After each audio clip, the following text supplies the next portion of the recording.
All right. Sorry for the technical difficulties, but ladies and gentlemen, welcome to Only Football. We're going to break down this Broncos game, and I was going to just go to bed and do it tomorrow, but uh, I feel like the gravity of this moment, I don't want it to come and go without fully appreciating what we saw today. And what we saw today deserves an immediate reaction. I had to stream Sunday Night Football. Otherwise, I would have done this already. But the Broncos win today was unlike anything I've seen in my 25 plus years of watching Denver Broncos football. I've never seen anything like it. And the closest thing I can even compare it to is 2012 being down 24-0 against the Chargers at halftime in a game I believe was Thursday night. And the Broncos came back and won. That's pretty much the closest thing. Now, in 2010, there was a lot of great comebacks with Tim Tebow, but those usually involve scoring around 10 points. What we saw today was 33 points scored in the fourth quarter. And I said this earlier. I said if I only told you two things about the game, number one, or let's say I told you only these things, right? Maybe not two, but just this, okay? Number one, the Number one, the Broncos aren't going to score in the first, second, or third quarter. Okay, that sucks. What else? Tell me more. Number two, the Giants are going to score in every quarter. Okay. Number three, you're going to be down by 19 points in the third quarter to begin the fourth quarter. Okay. The Giants are going to score more points in the fourth quarter than any other quarter in this game. And we're down 19 to start the fourth quarter? Yeah. Oh, okay. So we get blown out. You guys win. I mean, you can't make it up. The Giants scored more points in the fourth quarter than they scored in the first, second, and third. They actually scored in the fourth quarter their first half total, which was 13. They scored that just in the fourth quarter, yet even with two touchdowns in the fourth quarter and a 19-point lead going into the fourth quarter, it was not enough. The Broncos, this historic comeback, you just had to see it to believe it. And it was one of those things where after the game, we got Ginge in the chat, staying with the boys even late into the night. I love it. Right after this game, when Bo Nix was interviewed, the first thing he said was, I feel bad for the fans that left. So Bo Nix and this Broncos team, not only did they notice, but remember, they were getting booed. They were getting booed off the field. That was never, that never happened to Bo Nix. Even in his first start, second start, losing both of those games, the offense being inept. In no game had Bo Nix been booed until today. And I think a lot of it had to do with the emotions tied to this game. This is a game where Super Bowl 50 is being honored. Demaryius Thomas is being inducted into the Ring of Fame. So it almost felt disrespectful. And I feel like that's why I think without those things, maybe, Bo Nix isn't getting booed off the field, because I don't think that was a message. I feel like the fans that booed look back on it, probably regret it, because not just because they turned around and won, but because Bo Nix is in his second year in Denver.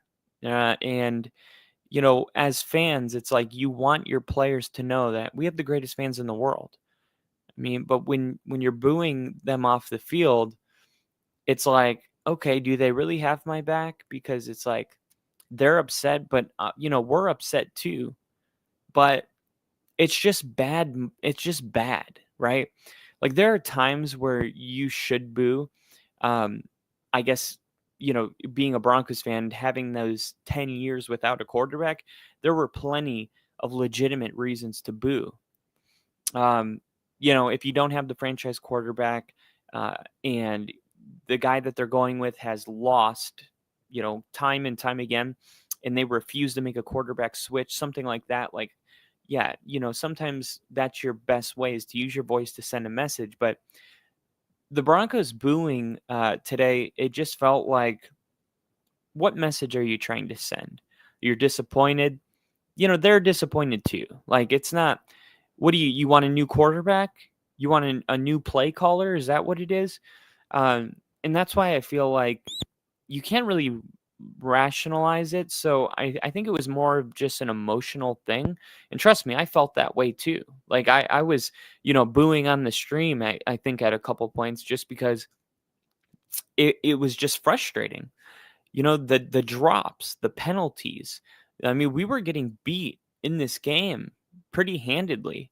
It was not a good day, going into the fourth quarter.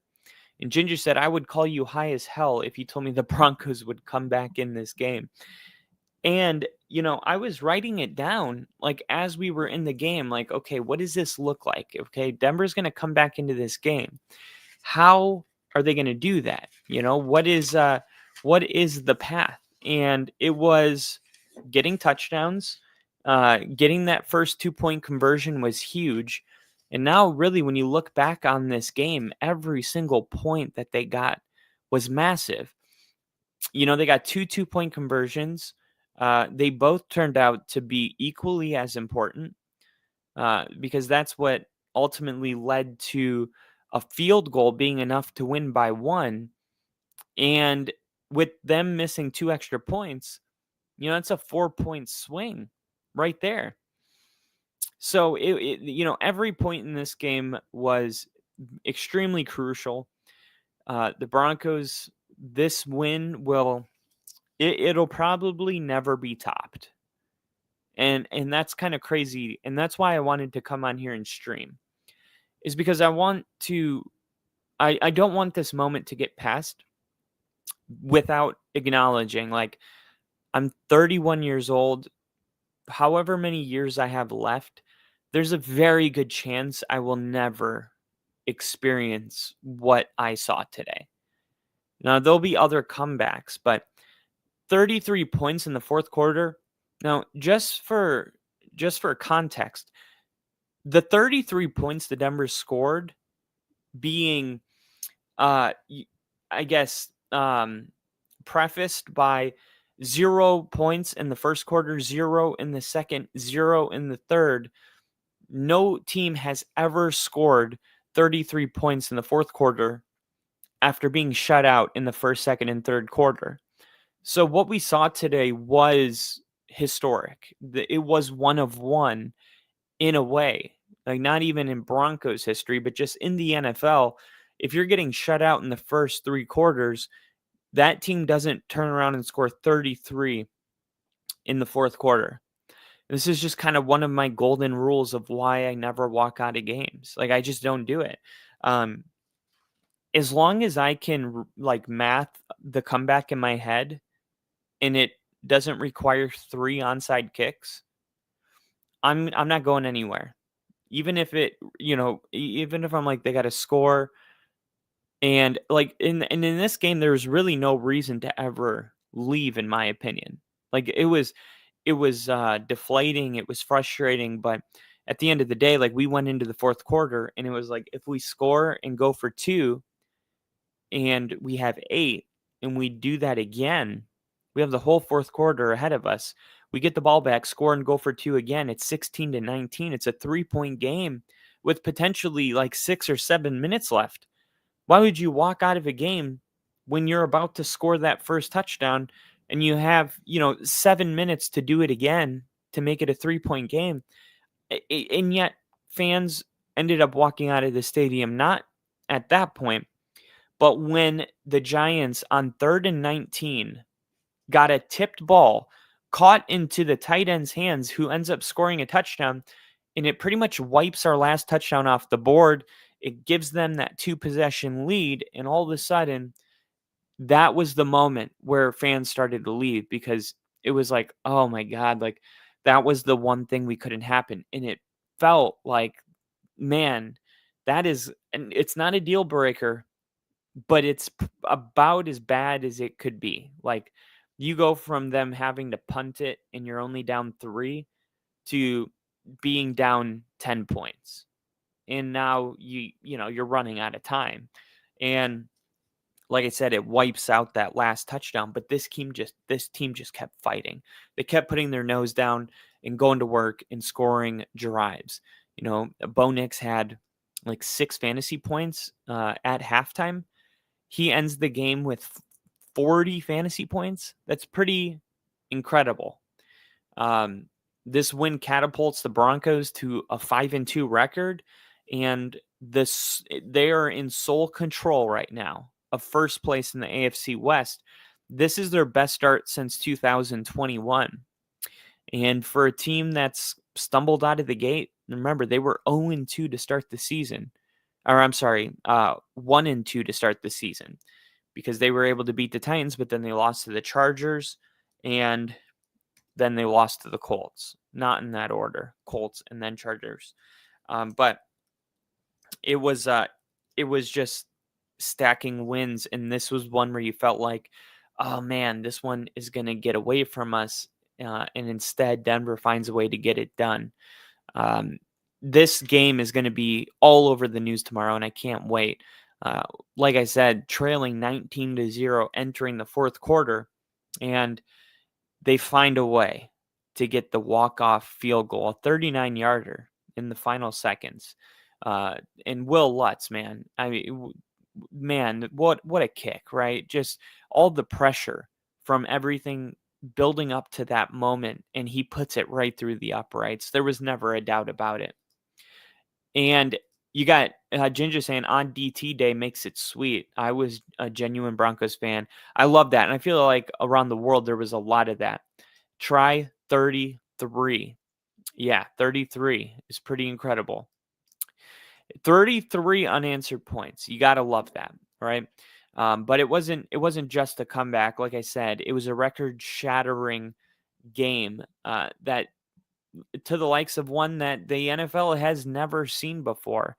There was a 1,602 NFL game streak where teams leading by 18 points with 6 minutes remaining have won. Think about that. 1,602 games in a row have been won by the team leading by 18 points with 6 minutes remaining.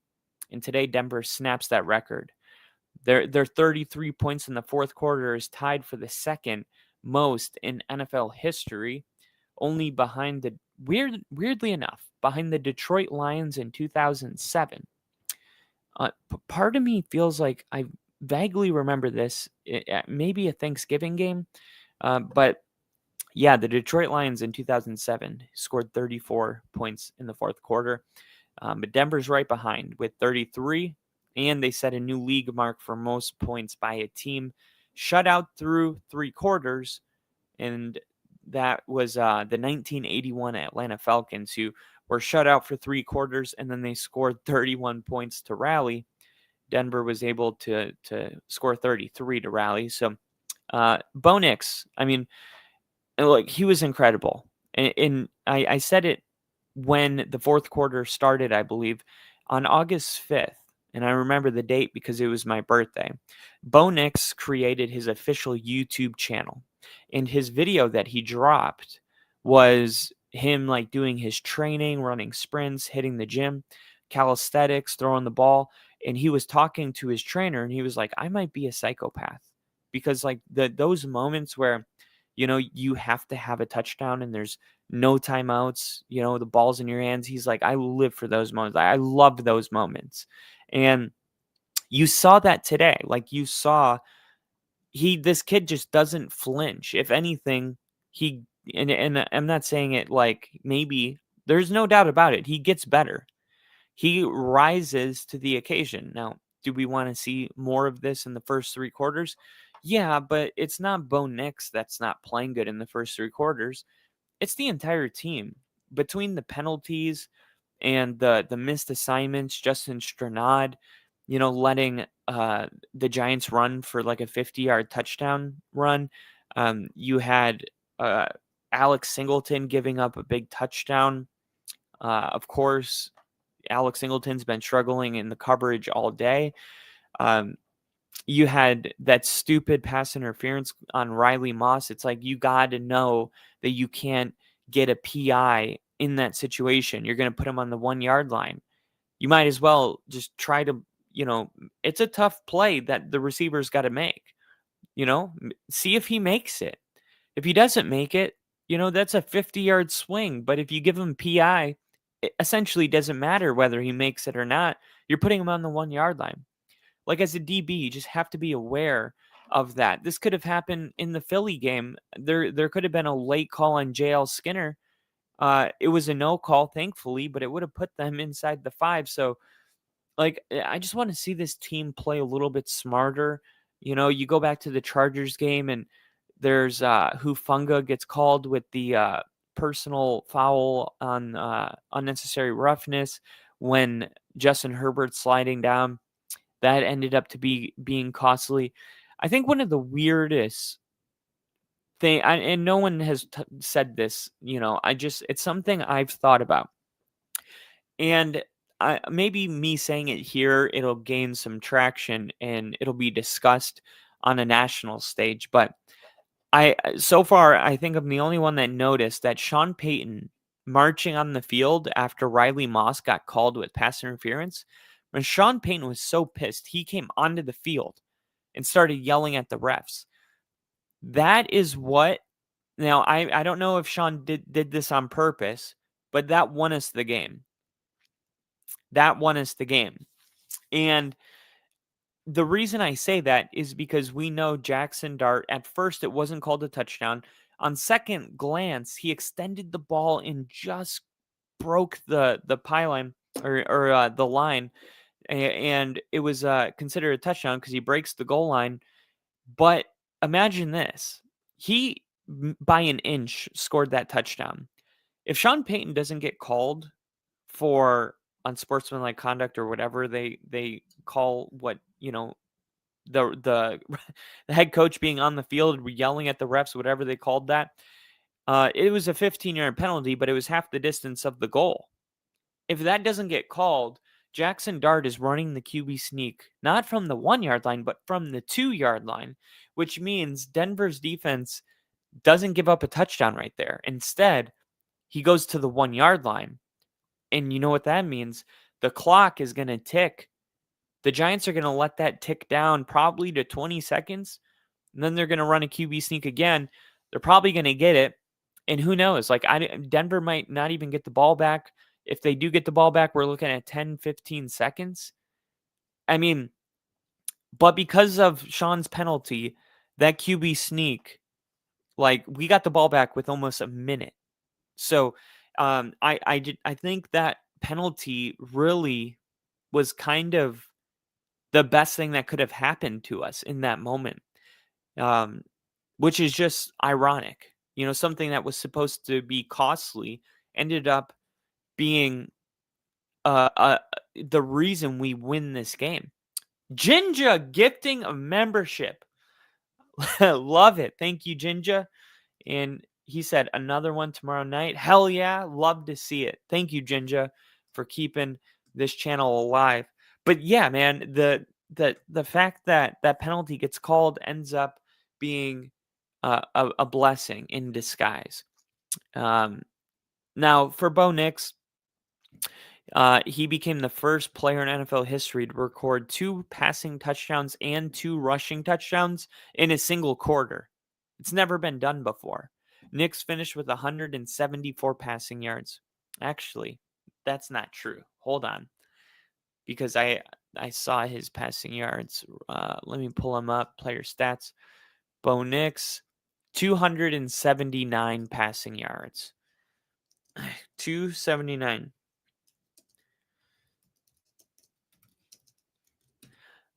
200, almost 300 passing yards. Wow.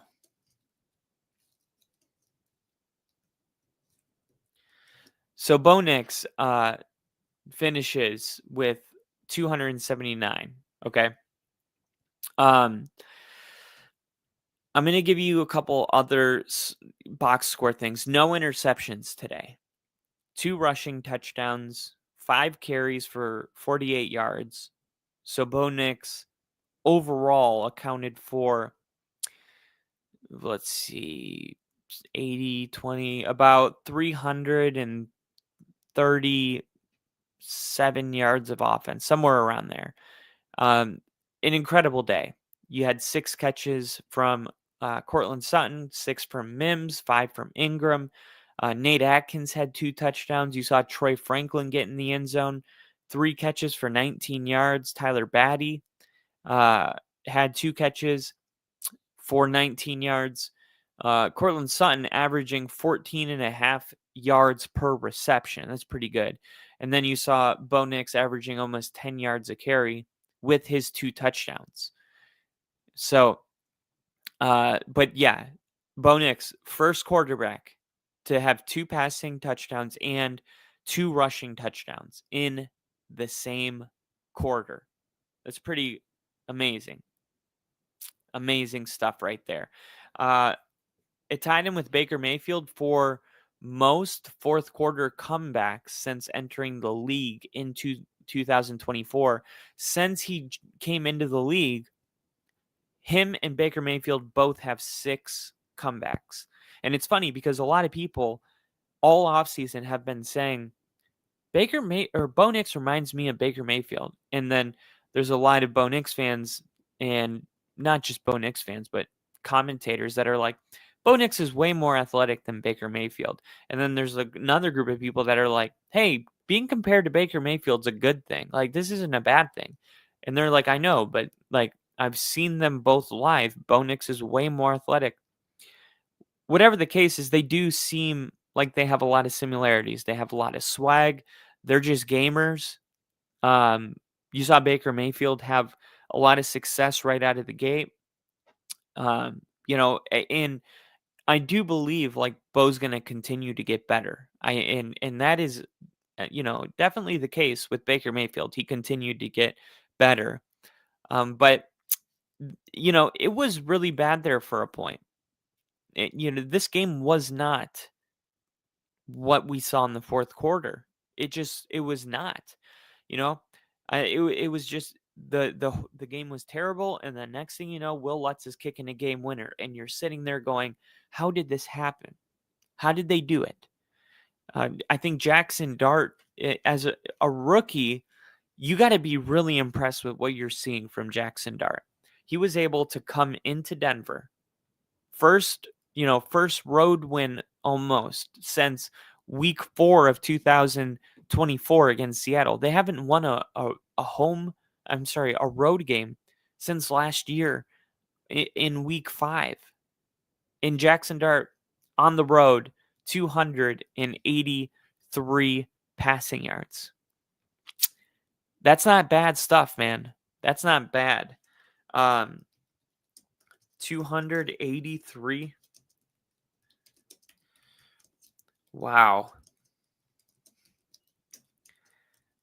And I think when it comes to Jackson Dart and the Giants, you guys got your future quarterback, okay?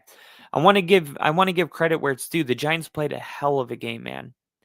And I know it sounds like tongue in cheek because it's like, oh yeah, how hard is it for you to say that when you're, feeling Rocky Mountain High? Like, oh yeah, you guys played a good game.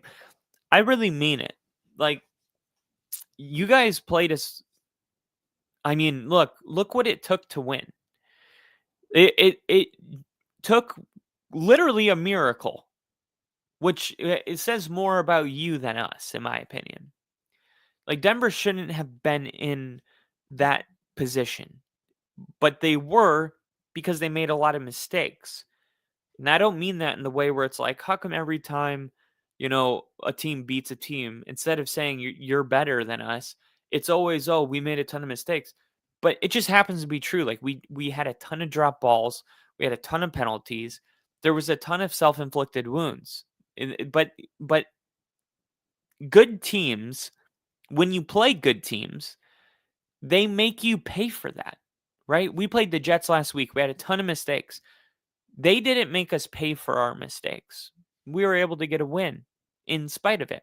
But when you play a good team, and they'll preach it all week, hey, we can't make these mistakes against this team when you're playing a good team. You will pay for it. They will capitalize on your turnovers. They will capitalize on your penalties. You give them a free first down when they were supposed to be punting, you're going to lose those games. The Giants were one of those teams today that you're like, wow, they exploited all of our mistakes. They capitalized on all of them. It's pretty incredible stuff. I mean, this is a guy that just started 3 games ago. He wins against the Chargers. He has a down game against the Saints, and then just like embarrasses the Philadelphia Eagles of all teams, right? You're like, wait a minute, the Eagles? Like, how did he beat them the way he did? He was amazing. And then today, coming into Denver, in the moment was just not too big for him. This was a really intense crowd, and yet Jackson Dart was not rattled at all. Now, Sternad's interception swung the momentum. That is why we won, arguably. It's that play right there, because we get the ball and it puts us on the 20-yard line, so it's like we don't have to go very far. But Jackson Dart should be allowed to make one bad throw and not lose the game, considering all the good he did. But like I just said, good teams make you pay for your mistakes. That's what Denver did. It cost them the game. That one mistake cost them the game. So I believe Denver is a really good football team. And I know some people are going to be like, not me. I don't like what I'm seeing. I don't like the way they're winning, but good teams, like I said, they make you pay for your mistakes. And Jackson Dart made one bad decision. And they almost had a bunch of interceptions. Like, there was 2 that went in the hands, and 2 Broncos bump into each other trying to catch the same ball. Like on that final drive when Jackson Dart rushed it in, Denver should have ended that game on 3 separate plays. On 4th and 19, they didn't pick up the first down, but because of the roughing the passer, they were gifted it. That would have been the end of the game. Take a knee, go home. Then on the next play, or the play before that, they had an interception. It got dropped. The play before that, it happened again on the right side. And then we saw it after with the deep shot downfield, and 2 Broncos catch it and bump into each other. And Brandon Jones ended up having to leave the game. And it was like, oh my gosh, like the fact that the Giants were able to score on that drive. Jackson Dart threw 3 passes that should have been easy interceptions. And instead of that happening, they score a touchdown and take the lead. It's like, oh my God. Like, you guys have to capitalize on that. Like, it was so frustrating because it was like I went from Denver won the game when they got the stop on 4th down to, oh my God, how embarrassing. I just told the whole world Denver won and the Giants won. Just for Denver to win again, it was just unbelievable. And it's like Denver doesn't capitalize on the bad throws, the Giants score. It was every team was capitalizing on the other's mistakes. Sternad's interception, though, it was the game, right? It was everything. This is the first Broncos comeback from an 18-point deficit with 6 minutes left since 1970. And I said this going into the game, the Broncos have the best winning streak at home in the NFL. They extend their NFL home winning streak to 8 games, longest in a decade, and improve Sean Payton's home record.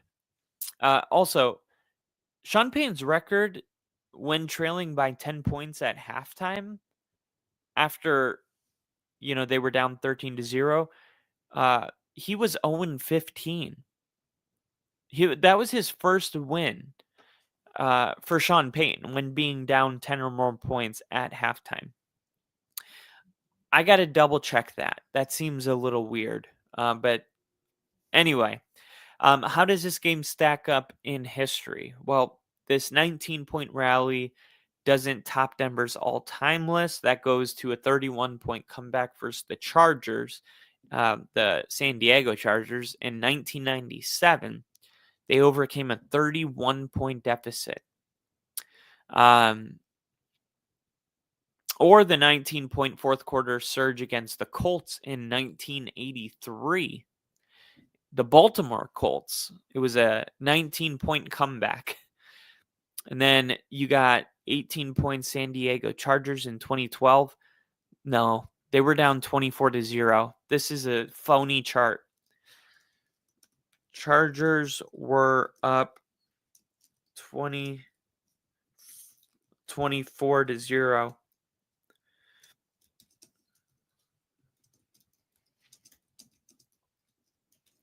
Yeah, this is a phony chart.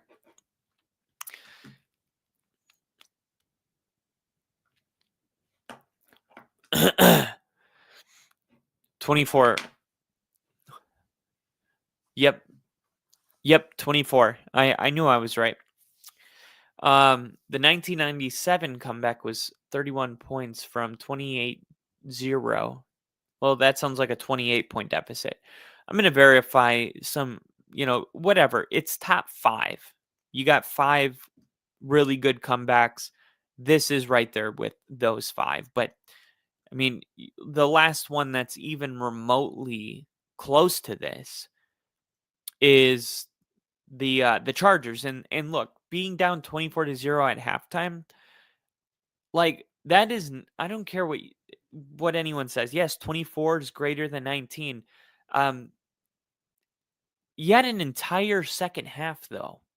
That is vastly different than being down 19 points in the fourth quarter and then being down multiple possessions with 6 minutes left. Like, this game, if you just pull the number, like, oh, they were down by this much, and here's all the other games where they were down by this much and won, I feel like it doesn't do it any justice because, like, this was, I mean, look, all I need to say is the Broncos had a 0.3% chance of winning at one point, and it was 99.7 for the Giants, and they won. Like, that is all I really need to say about this game. But Dart, electric. I believe 3 passing touchdowns in this game. Yeah, 3 passing touchdowns. Only 1 interception, although that one cost the game. He had a rushing touchdown. And look, I don't know what the Giants are this year. Can they be a scrappy team? Yeah, they already are. But can they be scrappy enough to get into the postseason? Probably not. And I was going through the NFC earlier today, and I'm like, there's really only one spot available. Because if you have the Rams, the Seahawks, and the 49ers going to the playoffs, and then you have the Packers and the Lions, that only leaves, you got 5 teams right there. Then you got to add the division winner in the NFC East. Let's say it's the Eagles for now. And then you have to add the division winner in the NFC South. Let's say it's the Bucks. There's 7 right there.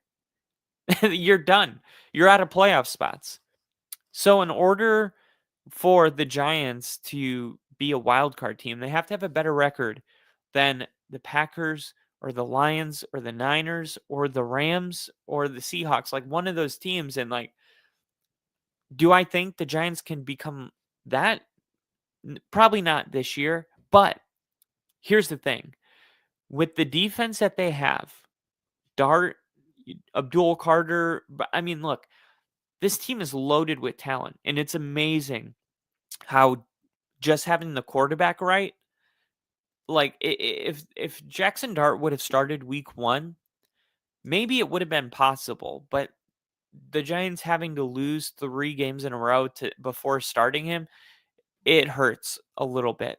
But I think you look at next year and you're like, okay, if we could draft like a legit RB1, like get the best running back in the draft, we get Malik Neighbors back. I mean, wait till Malik Neighbors gets to play with this guy. Theo Johnson's starting to look good. They got other guys like Wan'Dale Robinson. Like, this could be like the Colts next year could be the Giants this year. Like, the Giants could be one of those teams that's like, you don't want to play this team.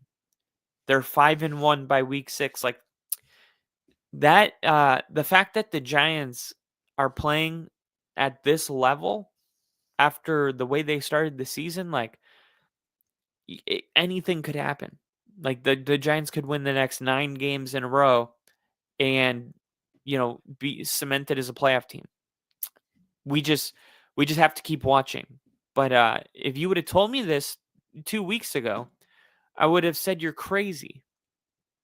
And Jackson Dart, like it's so much more than just saving the season. Like it's like he saved like the joy of football for an entire state of people, for hundreds of thousands of fans out there. Like, he made Giants football mean something when it hasn't for a long time. Like, the Giants have been bad for a while, and now all of a sudden they're must-watch television. Like, Jackson Dart did that. So you got to give him a lot of credit for what he's done. This defense and this team is going to continue to be tough. But today it was about Denver getting the win. And for Knicks, like, they're going to have to figure out how to play a more complete game, because the Dallas Cowboys next week, they're going to be tough, man. You saw what they did to the Commanders today. The Dallas Cowboys are trying to win their division. They're not interested in a wild card spot. CeeDee Lamb is back, and he's already scoring 80-yard touchdowns. They still have George Pickens. They got a great tight end. Javonte Williams is running well. Dak Prescott's an MVP candidate. So, like, next week is another really tough challenge, and Denver's going to have to show that they're ready for it. But today was a tribute for Demaryius Thomas. Like I said, he is in the Ring of Fame. They inducted him in at halftime, and I think it's fair to say that this team channeled his resilient spirit for this rally. Couldn't be more proud. I think for all the fans that walked out of the stadium, well, I don't have to wish anything bad on them, because they are already going to have to deal with all of the punishment that comes with finding out this team won. Like, imagine that.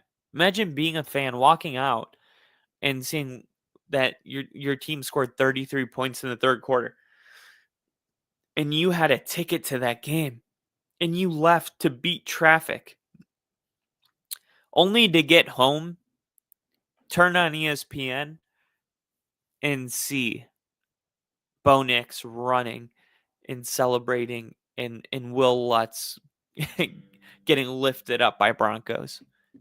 And you're just like, oh my God, what did I do? Yeah, that's why you don't walk out on your team. Like I said, I don't have to wish anything evil, because that feeling, that pit in your stomach that they're going to feel seeing the Broncos won that game, I think that's punishment enough. Okay?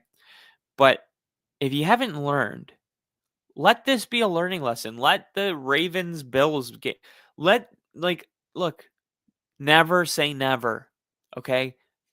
There is always a chance to come back and win. And you guys, I'm seeing a lot of teams like, oh, this one's over. And it's like, you're down 10 with 7 minutes left. Like, no, it's not over. We are seeing comebacks every single week. You shouldn't even be that surprised. Like, this is a different level, but there's fans out there that are so quick to give up because they care so much that if they feel like, oh, I don't even care, they lost, if they feel like they can have control over it, where it's like, I'm not going to give my hopes up, because then I can't be let down. So I'll reverse psychology and I'll just not care. Oh, we already lost. That way I'm not surprised or let down when we lose, because I already made up my mind that that's going to happen. I just think that's just pathetic. Like, that's just so weak. Like, you're so scared of being let down that you won't even believe in your team. Like, ew, get over yourself. Like, look, there, like, being a fan is being vulnerable.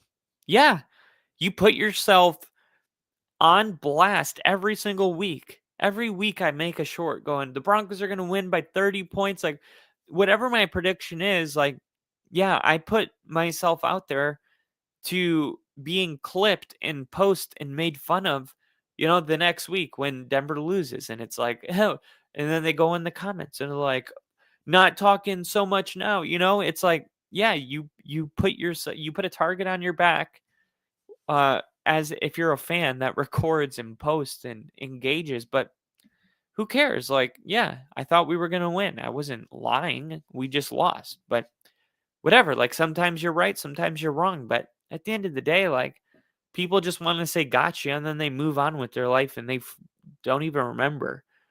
Um, so, like, just don't make it that big of a deal. Like, don't quit on your team, just don't do it. It's absolutely, it's like, show me a fan that says they're going to stop watching their favorite team. I'm not watching any more games. I turned the game off at halftime. I knew what kind of game it was. It's impossible that that's a real fan.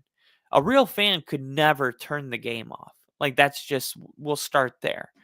But unfortunately, we have a lot of fans that, like, say they're fans, but really they give up on their teams. They talk terrible things. Like, on Twitter, they're saying the meanest things. Man, if you go back through Twitter, just look at all the things that were said about the Denver Broncos. And now all those people, I'm thankful for the ones that didn't delete their tweets. At least they're like, yeah, I said that, whatever. Because, like, people are going back and looking at it and it looks hilarious. Jen just said Nick's fourth was nuts. Yeah, hell of a fourth quarter. He went from like 6 fantasy points to 40 in one quarter. But we're gonna have more on this tomorrow. I just wanted to put something out there. I'm gonna listen to the press conferences and some other things, and then tomorrow I'll have more football. I've been streaming all day, so I just wanted to put something out there for Broncos country. Thank you, Jinja, for being in the chat. I will see you guys tomorrow, and we'll be breaking down all of Sunday football tomorrow. So stay tuned. I'll see you guys tomorrow. Love you, Bill. Sorry about your Giants. See you!